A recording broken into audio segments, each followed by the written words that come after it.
After interviewing dozens of candidates for partner and director roles at KPMG and helping senior professionals land those positions, I've seen what works and what doesn't. And in this video, I'm sharing the 12 ruthless techniques that top 1% candidates use to ace senior interviews, which will help you to position yourself as the obvious hire without second-guessing your answers, overthinking your approach, or wondering if you're actually cut out for this level. So whether you're preparing for your first director level interview or you've been to a few already but keep getting feedback that says you're great, but then this video is for you. And let me give you some context on why this matters. So when I was hiring for partner and director roles at KPMG, most candidates showed up with the right credentials on paper, but only a handful had the executive presence that made them the obvious hire. And the biggest mistake that I saw was that smart people would jump in too fast. They'd assume what I was asking, they'd rush to respond, and actually completely miss what I was testing for. Because at senior levels,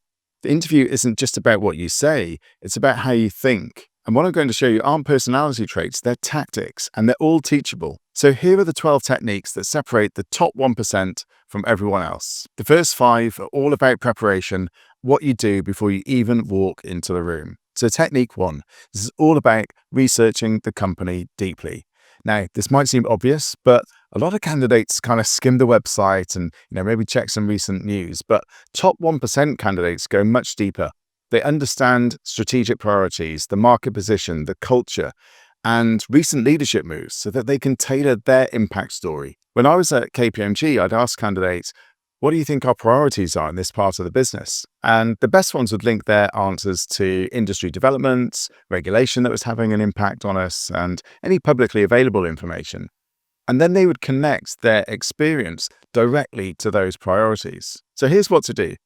Spend some time researching publicly available information. So quarterly earnings, strategic initiatives, leadership priorities, leadership changes, and then some industry information that is most likely having an impact on the company. And then ask yourself, where does my experience map to what their likely biggest priorities or challenges are? And then in the interview, just drop one specific insight early on. You don't need to be asked about it specifically, just mention it. That level of preparation signals senior level thinking. The second technique is all about crafting micro stories rather than kind of generic answers. The default approach for a lot of people is to give broad, generic answers. I'm a strong leader, I drive results. But the best candidates share high leverage wins using concise situation, action, result formats that show executive thinking. I used to ask, tell me about a time where you delivered a significant change project. And weak candidates would kind of ramble through for a few minutes, but the best ones would quickly give me the headlines on a situation that they had led. 30 seconds on the situation, the specific action that they took, and what the measurable result was. So here's how to build yours. Write down 3 micro stories before the interview. Each one should be 30, 60 seconds max, and use this format. Here's what was broken, here's what I did, and here's what the result was. And practice saying them out loud until they feel natural. The third technique is to know your CV inside out. This is a really common mistake. So candidates often assume that they know their own CV, right? It's about them. But then when they're pressed on a specific decision or a specific number or role or pivot that they've made, they stumble. The top 1% candidates are ready to discuss any decision, number, or pivot in their experience with confidence and with nuance. They've got their stories ready. So I used to deliberately dig into, one line on someone's CV. In your 2021 role change, how did you align both stakeholder groups? Weak candidates would, go a bit vague. Well, it was a complex situation. But the strong ones, they had their story locked. I set up a shared KPI framework so both sets of stakeholders had visibility into our priorities. It reduced friction and it created clarity on what the trade-offs were. So here's the prep for you. Go through your CV line by line. For every role, promotion, or pivot, have a 30-second story ready. And be prepared to explain anything on your CV with confidence. Because it's not just a document, it's your evidence, and you need to know it by heart. The technique 4, it's all about bringing proof of your work, even if it's not asked for. So there's a really common assumption that if the interviewer wants to see some evidence of your work, they'll ask. But top candidates always have something ready to show what they've done. And it moves the conversation on from just hearing about their work to seeing their work. And that can be a game changer when done right. So here's what to do. Prepare one or two anonymized and summarized examples of your work that show how you think and operate. So depending on your role, that could be maybe a roadmap for something that you implemented, or maybe a visual summary of a client success story. Don't lead with it, but if there's a natural moment to introduce it, say, well, look, I've actually got an example of this if you'd like to see it, and then pull it out of your bag. It's proof of senior level thinking. The fifth technique is to start every answer with the outcome. So most candidates will build up to the result. They'll build up to the outcome when they're explaining about a story from their previous roles. And they'll explain the context, they'll walk through the process, and then they'll land on the outcome. But the best candidates lead with the business impact. Execs want results first, not the build-up.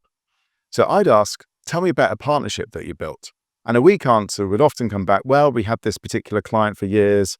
The relationships at the top level weren't really going anywhere. So I started reaching out, ... And they start a long story. A much stronger answer would be something like, I built a relationship with the CFO of a client that added 1.5 million in fees within 90 days. I initiated it after spotting that the relationship had gone a bit cold and something should be done. So the difference between those two is that in the second example, the result, the outcome, comes first. So here's what to do. Rewrite your story so that the first sentence is always the outcome. I led a project that saved £2 million annually, or I turned around team engagement in under 6 months, or that hire then became our top performer within a year.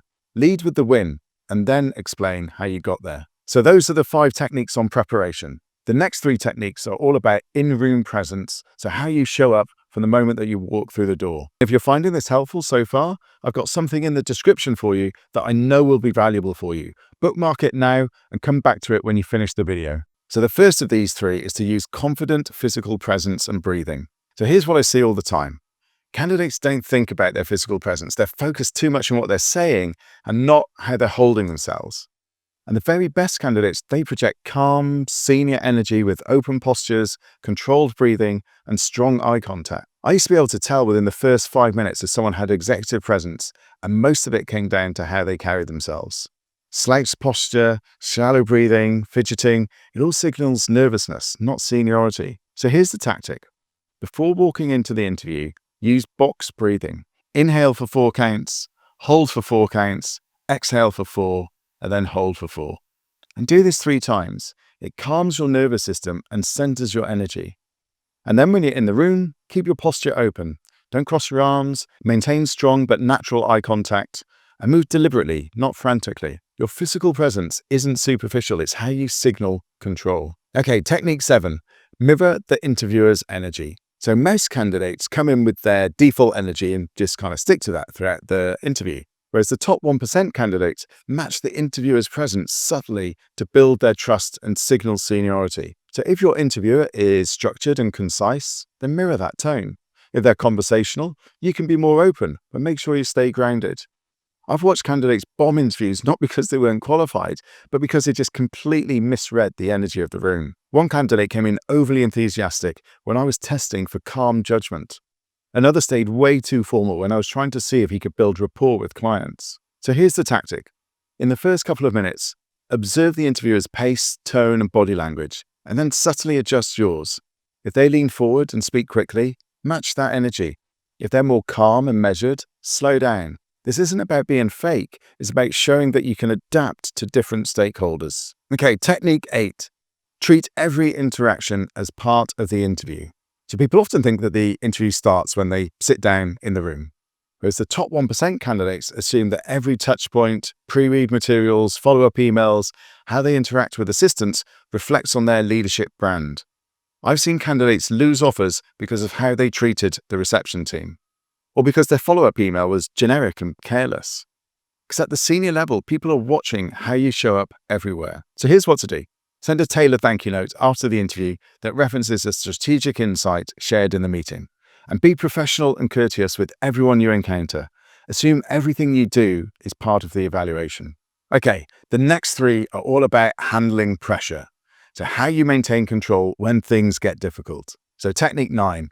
Pause strategically before answering any curveball questions. So most candidates rush to fill the silence, whereas the very best candidates use brief silence to signal their calm executive judgment. They avoid rushing to fill the gap.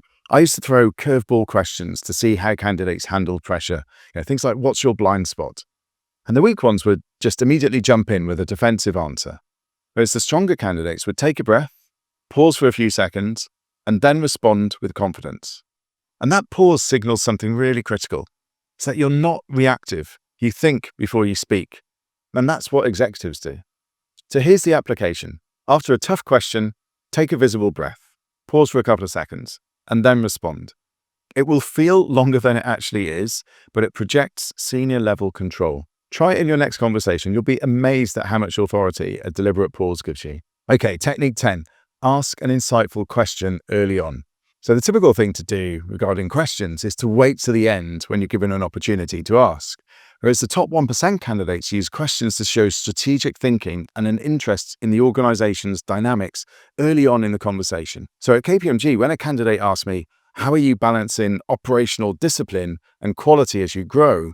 I knew immediately that they understood the tension we were navigating. And that question did more for their credibility than any answer that they gave. So here's the move for you. Prepare a couple of strategic questions that show you've done your homework. And ask one early, within the first 15 minutes, if there's a natural opening. It'll shift the dynamic. You're not just being interviewed, you're evaluating the opportunity. Okay, technique 11. Show that you can learn quickly. Most candidates focus on what they've already done. The best candidates emphasize their adaptability and show how they're able to close gaps in their knowledge and learning quickly because senior roles, they change fast. So at KPMG, I used to ask, what's something that you hadn't owned before, but you had to figure out quickly?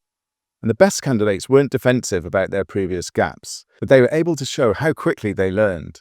So here's the application for you.